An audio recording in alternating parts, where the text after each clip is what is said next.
Well, either way you shake it, there's going to be some fireworks on Capitol Hill all week long. So what can we expect? USA Today senior politics reporter Heidi Przybyla is here to break it down. Heidi, welcome back. Thanks. Good to be here. So let's talk a little bit about Jeff Sessions. He's going first tomorrow morning.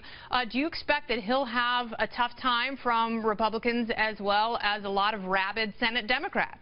Probably. And when you say tough time, let's just say at the top of this that in the end, all of these guys, especially, and I would argue especially Sessions, because behind it all, the secret that all of us reporters who've covered Capitol Hill before know is that they actually like Sessions on a personal basis. But both Democrats and some Republicans are going to use these hearings to kind of put up flares about the issues that most concern them during a Trump presidency. So again, it's not really personal, but it is about some of the, well, not for most members it's not personal. Some of them it is, but yeah, it's about the issues that they care about, like voting rights, like immigration, like some of the issues that you mentioned.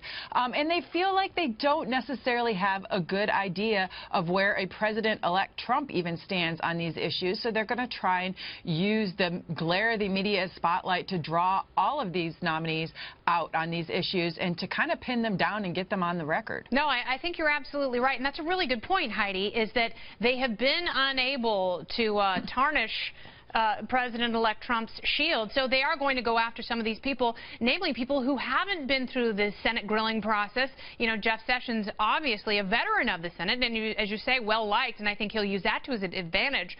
But someone like Rex Tillerson is going to have a much harder time. You know, there are some Republicans, a lot of Democrats who are going to go after Sessions, but I think you're going to see the most vitriol saved for Tillerson.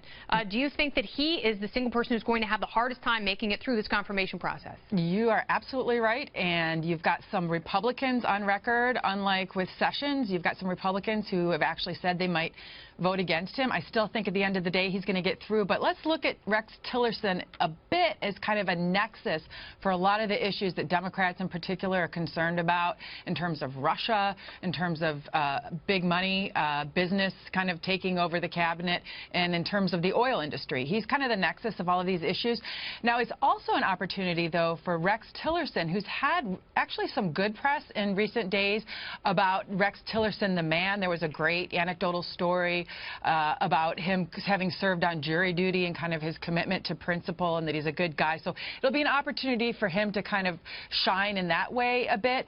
But just like with Sessions, Tillerson is going to be kind of a magnet for all of these issues that Democrats and some Republicans like John McCain, Lindsey Graham want to draw out on Russia. Because just today, Kennedy, you have Kellyanne Conway confirming that, yeah, perhaps Donald Trump would want to lift sanctions on Russia. So alarm bells are going to be going off across Congress, and particularly with some of these members, about what this all means. And they're going to try and pin Tillerson down on what exactly does Donald Trump intend to do vis-a-vis Russia with all of these intel reports streaming in? Yeah, I think you're absolutely right. They are going to try and box him in a corner and really flesh out what this country's policy is going to be regarding Russia moving forward. I think it's an important question, and I think that Sessions and Tillerson will have a lot to answer for. And Betsy DeVos, I think, will have a particularly tough time. You know, I tend to agree with her fundamentally on a lot, but I expect that she's another one who will be a bit of a lightning rod.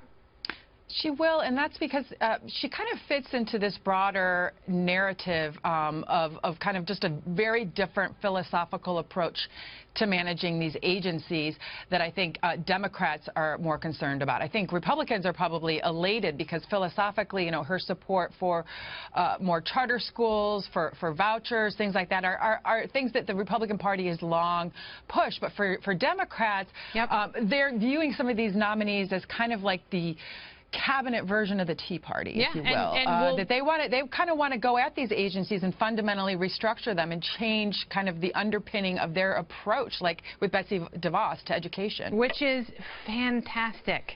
Go ahead, change your approach. Take a sandblaster and a jackhammer and whatever else you need through these bloated federal agencies. See if you can make a dent. I challenge all of them to do just that. Heidi, thanks so much for your insight. I appreciate it. Sure.